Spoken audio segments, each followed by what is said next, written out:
Vamos se aquecer, vamos fazer sua aí. O pessoal está muito disperso. Nem parece que é igual as primeiras comunidades. Assim vocês vêm para cá, começa a pregação.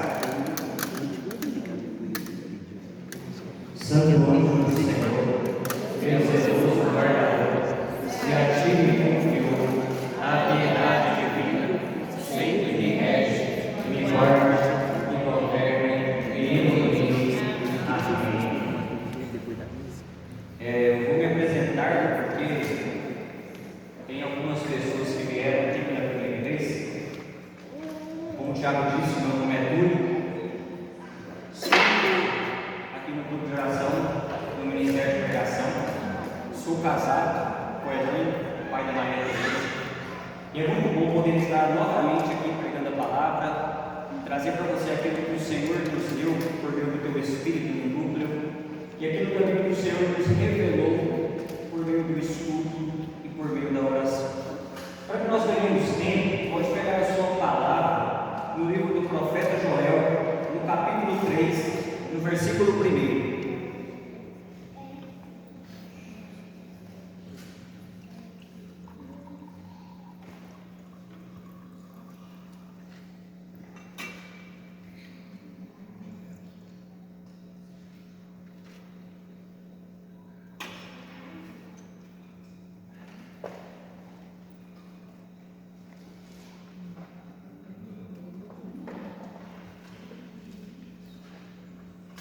Amém? Amém. Vamos dizer, pode esperar até um pouquinho. Na Bíblia da Ave Maria, a página é 1229.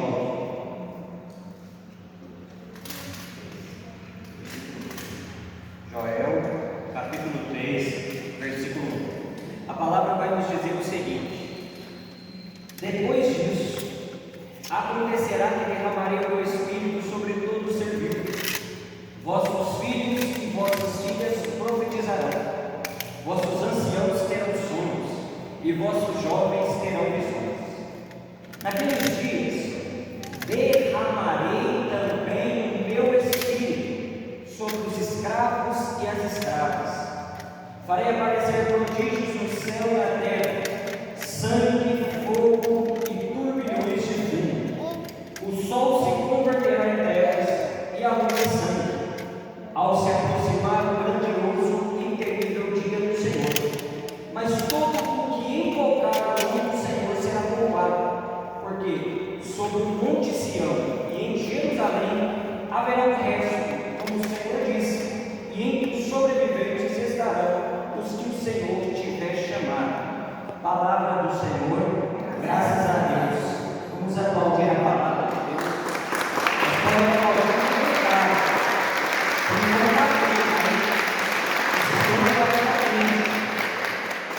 Meus irmãos, a moção que o Espírito Santo concedeu ao núcleo é que derramarei o meu Espírito a todos os que me pedirem verdadeiramente.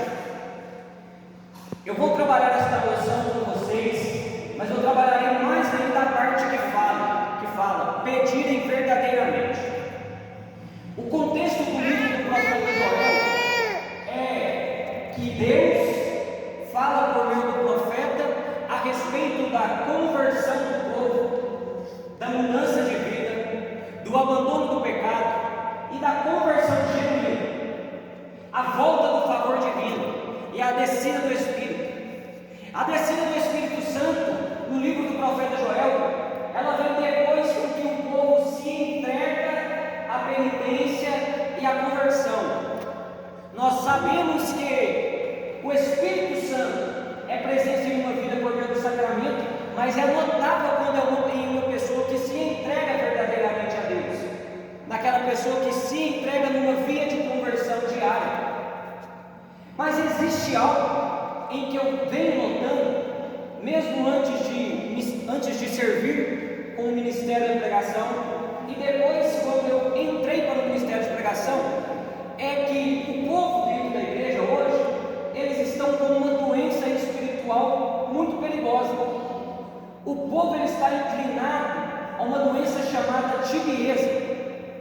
A tibieza, meus irmãos,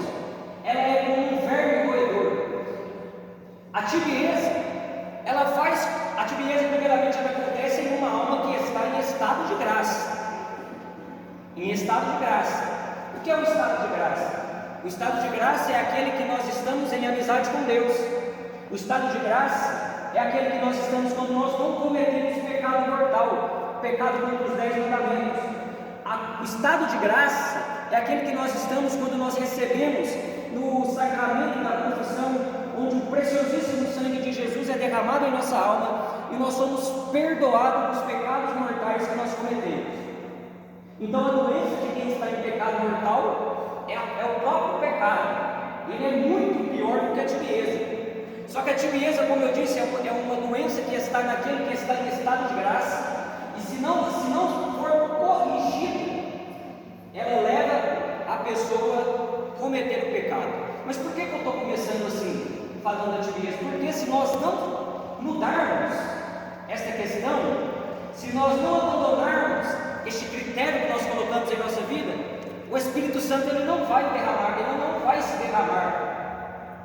Porque para que o Espírito Santo venha, é necessário que o quê? Que nós o peçamos. Então, como nós vamos pedir o Espírito quando nós se encontramos num estado de languidez, num estado de preguiça? A tibieza, como eu disse, é uma doença espiritual que ataca o nosso organismo espiritual. Ela nos leva a uma fraqueza de vontade. A tibieza nos leva a um horror ao esforço. Nós, quando estamos aqui na frente pregando, a gente vê todas as pessoas. Quando eu falo todas, a gente vê todas as pessoas. Meus irmãos, eu sei que a gente chega aqui no grupo de oração cansado do dia de trabalho, mas eu tenho certeza absoluta que no trabalho a pessoa fica igual um cavalinho lá relinchando o dia inteiro, brincando o dia inteiro. O mais engraçado é que quando chega para ir no grupo de oração, a pessoa quer ficar de braço cruzado, quer ficar só sentado, não quer louvar, não quer pedir o Espírito, e depois quer que a vida muda. Como que a vida vai mudar? Como que o Espírito Santo vai descer em uma pessoa que não pede, em uma pessoa que não busca? Então nós precisamos saber disso. A tibieza é uma doença daqueles que estão em estado de graça, nos conduz à morte espiritual. Ela vai nos levar a cometer o pecado mortal se nós não procurarmos nos emendar. Existem muitas causas para que a tibieza se encontre em uma alma, mas a principal delas é o relaxamento em cometer pecados veniais. O pecado venial, nós sabemos, a igreja nos ensina que é um pecado que ela não nos afasta da graça de Deus. Se nós morrermos em estado de pecado venial, nós podemos ir ao purgatório purgar as nossas faltas. Mas a igreja também nos ensina que se nós morrermos com apenas um pecado mortal, nós seremos condenados imediatamente ao inferno. Se eu não corrijo os pecados veniais, de 1000 pecados veniais não se compara a um pecado mortal, mas é de pecado venial em pecado venial que nós chegamos até o mortal. É chutando uma pedrinha pequenininha que a gente vai chegar até a grande. E se você não abre o seu olho enquanto é tempo, depois que você começa a viver uma vida no pecado mortal, tudo aquilo que nós praticamos habitualmente vira um hábito. E para nós deixarmos um hábito de lado é uma coisa terrível. Eu falo por experiência própria. Deixar um hábito vicioso para trás é extremamente doloroso. Exemplos de pecado venial. Sabe aquela murmuração que você faz todo santo dia? Sabe aqueles pensamentos obscenos, involuntários, que vêm sobre você e você não procura repeli-los? Sabe quando você está num trânsito, aí vem um motoboy passando na quininha do quebra-mola e quase pega seu retrovisor? Aí você olha para aquele ali, aí fala assim: abençoado. Mas esse abençoado parece um palavrão, porque fala um monte. Todo mundo já percebeu, eu acho que todo mundo já fez isso. É que nós contamos que não prejudica o próximo, mas o diácono falava, é de mentira em mentira, de fofoca em fofoca, que você cai em algo que prejudica o seu próximo. E prejudicar o seu próximo em uma fofoca, em uma mentira, em uma calúnia, é algo extremamente sério. É quando alguém no seu serviço te amola e você não sabe guardar o silêncio e oferecer este sofrimento a Deus. Então, pecados veniais. Mas só que o pecado venial, ele é tão sério que o venerável padre André Beltrame, no livro Pecado Venial que ele escreveu, ele diz que havia padres no purgatório porque não fez o sinal da cruz com devoção. Sabe aquela pessoa? Todo mundo conhece uma pessoa assim. Chega na igreja, faz um altar. Ah não, mata da minha cara, mas não faça isso. O que é isso aqui? Para sinal da cruz no queixo, na boca, no bochecha. Não, meus irmãos, vamos ter piedade, dom do Espírito. Está faltando isso em nós. Então, meus irmãos, eu quis começar esta pregação falando da tibieza para que nós acordemos. A gente tem preguiça de rezar. A Bíblia em nossa casa está com um dedo de poeira e quer depois ser como o Geraldo falou, cheio de virtude, cheio de fruto. Vai ser? De jeito nenhum. Nós estamos da mesma maneira que aquele paralítico estava no templo chamado Formosa. Quando nós vemos lá no Atos dos Apóstolos, Pedro e João, na hora nona, sobem até o templo.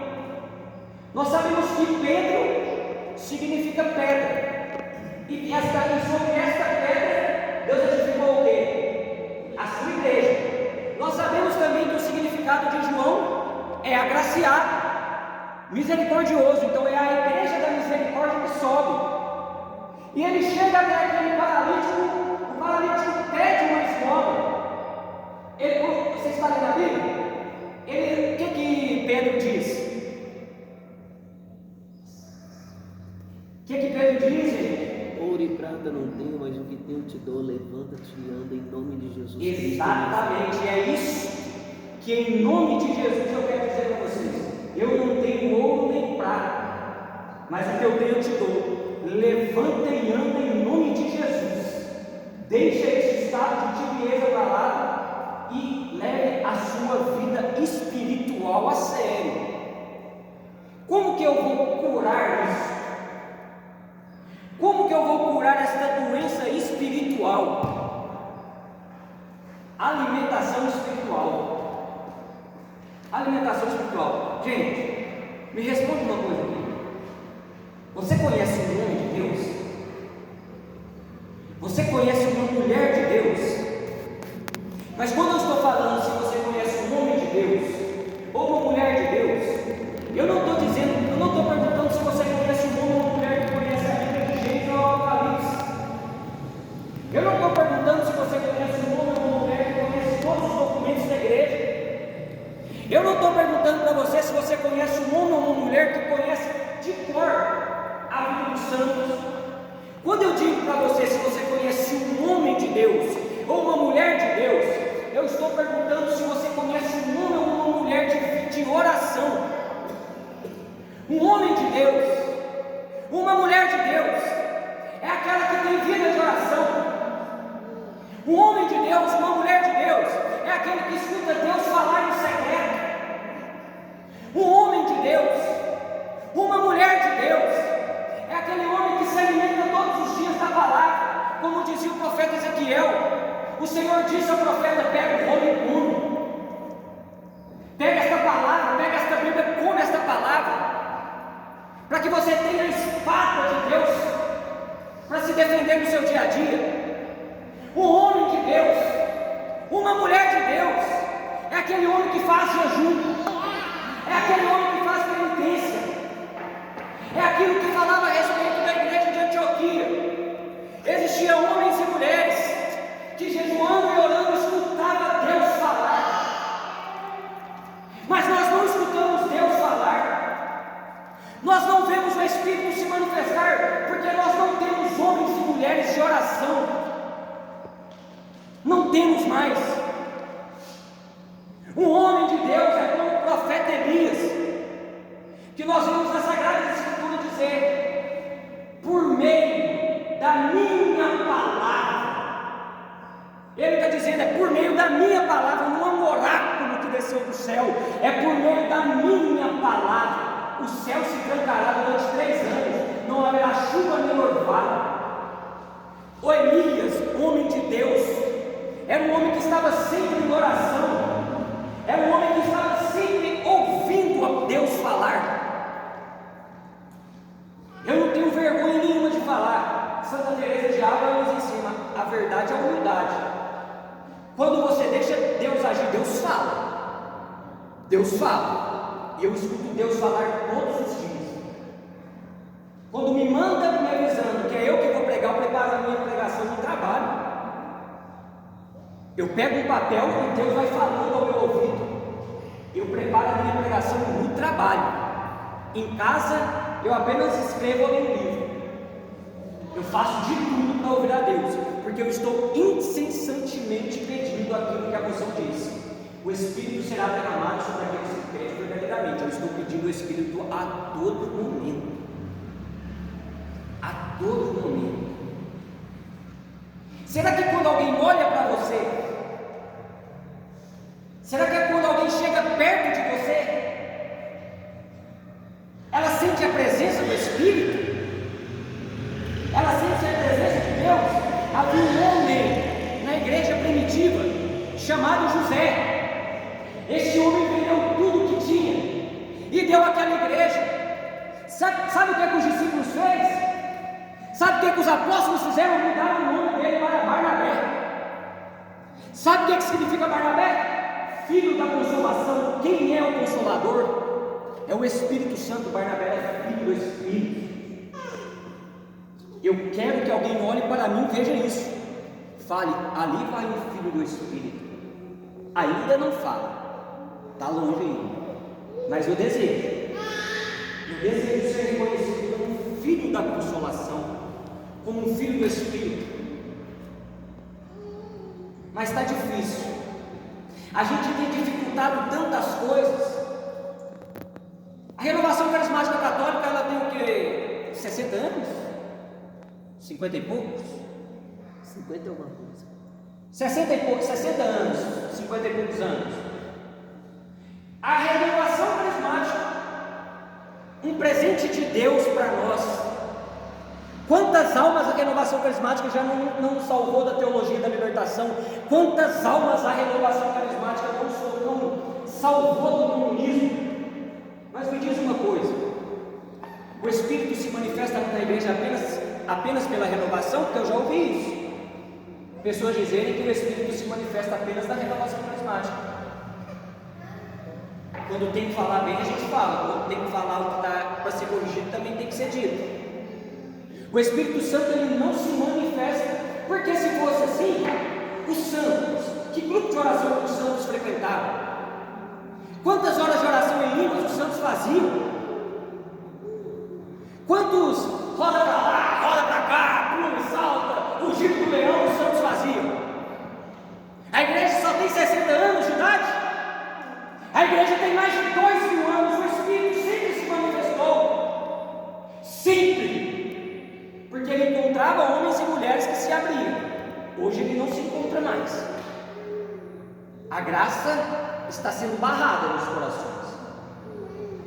Mas o Espírito Santo, um batismo no Espírito caudaloso, uma efusão no Espírito verdadeira, é naquela pessoa que tem uma conversão genuína.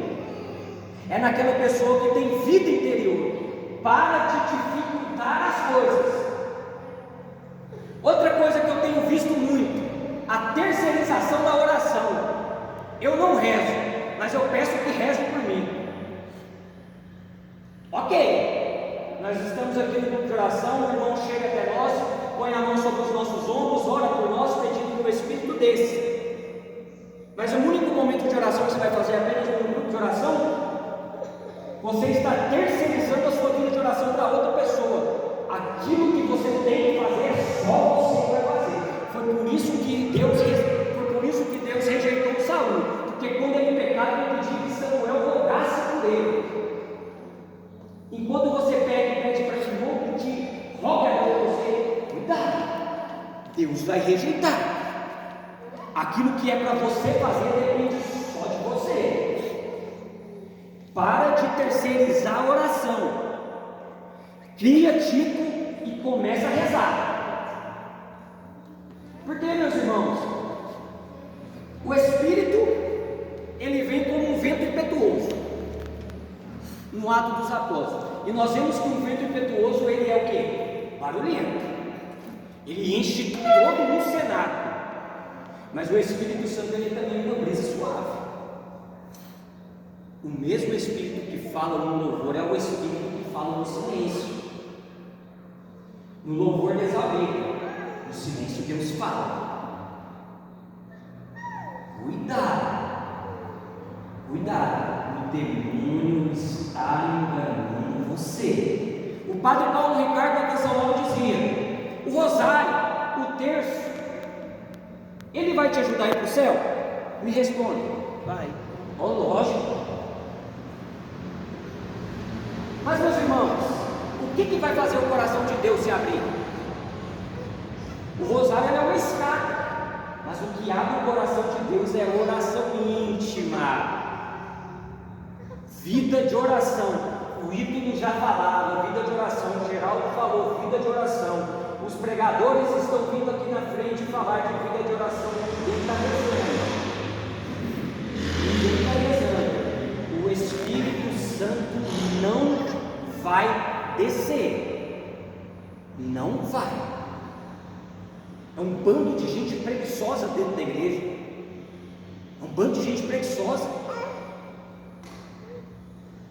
que não quer nada com nada. Meus irmãos, vocês passam 6 horas enfurnados no celular, não pode tirar 1 hora para rezar? 1 hora? Como é que o Espírito vai descer, não? Como é que vai? Como é que o Espírito vai descer? Santo Agostinho nos ensina: Deus que nos criou sem nossa ajuda não vai nos salvar sem a nossa compreensão, sem a nossa ajuda. Mas eu gosto, sabe, eu gosto das Sagradas Escrituras, porque ela mexe com meus sentimentos. Existe um homem na Bíblia, no livro dos Reis, no capítulo 15, o nome dele é Sansão. Todo mundo já conheceu falar de Sansão. Era aquele homem cabeludo, forte, né? Cuidado, que ele foi enganado por mulher. Cuidado das mulheres que você está procurando aí, as mulheres enganadas. Cuidado. Sansão, ele é traído por Dalila, o seu cabelo é cortado, a força é retirada. Mas o que Sansão fala? Ele reconheceu o pecado dele e clamou ao Deus dos céus. Deus feriu a rocha, dessa rocha saiu água, e esta água recobrou a força de Sansão. Esta rocha chama Rei Hatoré, a fonte do pedinte, a fonte do suplicante. Se você orar, se você pedir, se você suplicar, Deus ele abre uma rocha para que saia água. Mas muito mais do que uma rocha, um peito foi transpassado para que você bebesse água e sangue e recobrasse um vigor novo. Recobrasse um vigor novo.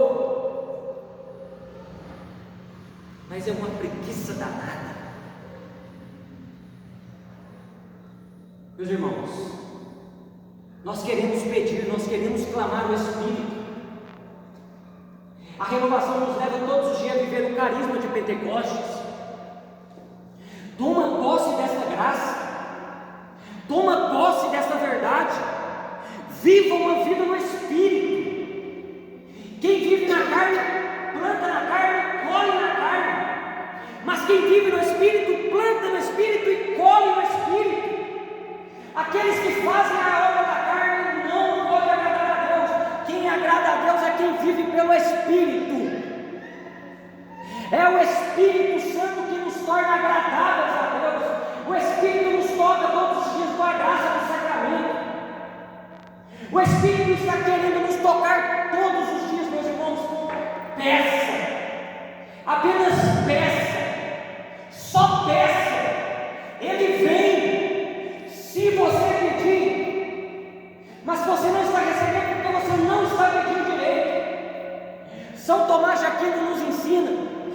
devemos pedir aquilo que é conivente para a nossa salvação. Nós devemos orar porque o mesmo São Tomás diz que a oração é a elevação da mente a Deus. Santa Teresa diz que a oração é a união do amado com o amante. São Gregório Magno nos ensina que a oração é o oxigênio da alma. E Santo Agostinho diz que ele deseja santo. Desejo santo. O profeta Daniel, ele foi chamado de homem de predileção, porque quando ele orar, apenas ele se preparava, Deus dava a ele uma palavra. Um homem de predileção, um homem de oração. Nós estamos apegados com as coisas do mundo. No Salmo 136, no livro de Neemias, no capítulo 1, quando fala do exílio da Babilônia, os exilados eles estavam chorando. Os exilados eles não estavam querendo cantar em terra estrangeira. Não era porque eles estavam com saudade do Deus de Jerusalém, não. Eles estavam com saudade da cidade de Jerusalém. Eles estavam colocando a cidade no lugar de Deus. Não podemos colocar nada no lugar de Deus, porque se nós colocamos algo no lugar de Deus, ele sai, o demônio entra. O demônio entra. Deixa Deus agir com uma obra de reconstrução na nossa vida. Deus quer reconstruir aquele que está caído. Nós estamos em uma paralisia espiritual. Nós estamos comungando, mas nós nem sabemos mais o que comungamos. Santa Teresa de Jesus diz: uma só comunhão é necessária para que nós sejamos santos. Nós estamos comungando todo domingo e não há mudança nenhuma na nossa vida. Nenhuma. É porque você vai comungar, você não faz 5 minutos de ação de graça. Você comunga, deixa com que Jesus desça no seu esôfago e não guarda a língua dentro da boca um segundo sequer. Não faz uma ação de graça. Não faz uma ação de graça.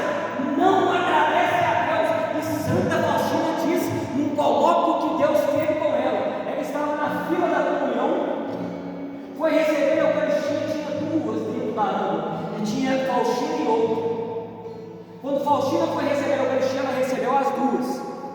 Aquela que estava atrás ficou sem o padre e foi buscar. Na ação de graças a Deus, falou para ela: Faustina, sabe por que eu permiti com que você comungasse as 2 hóstias?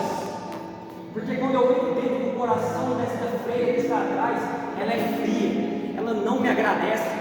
Hora nenhuma falou que ela estava em pecado, apenas falou que ela era fria, que ela era tímida, que ela comungava o Senhor e não conversava com ele.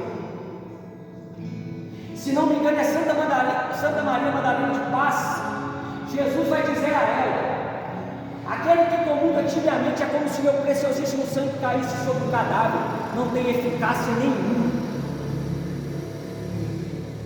Deixa o seu coração arder na presença de Deus.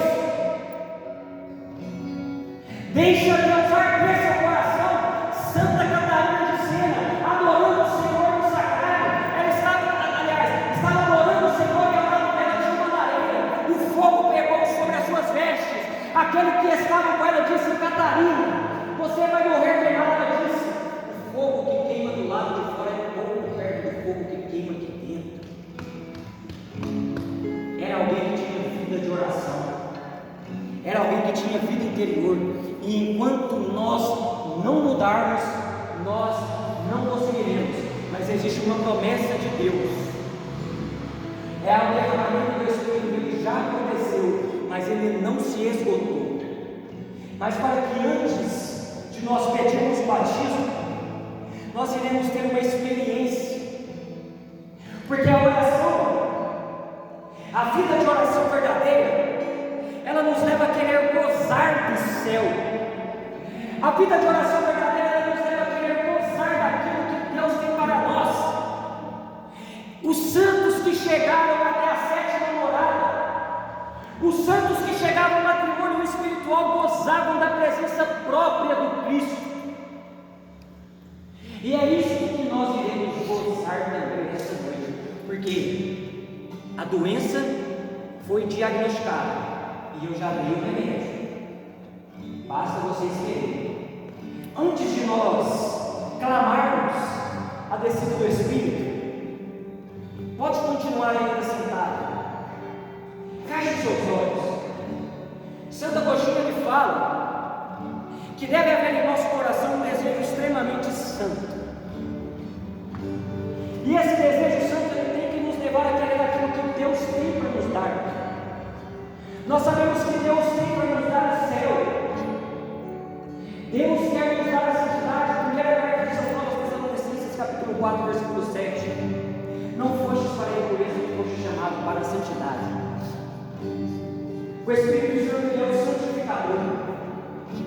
O Espírito Santo ele desce sobre uma alma para que a obra seja realizada. Mas vamos gozar um pouco agora da alegria do céu. Vamos gozar um pouco daquilo que Deus tem reservado para nós, meus irmãos. Não deixe a graça de Deus passar. A promessa de Deus, a moção do Espírito para nós é verdadeira.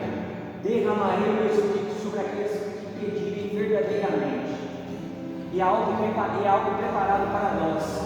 Existe um céu que é o nosso tesouro e a nossa herança.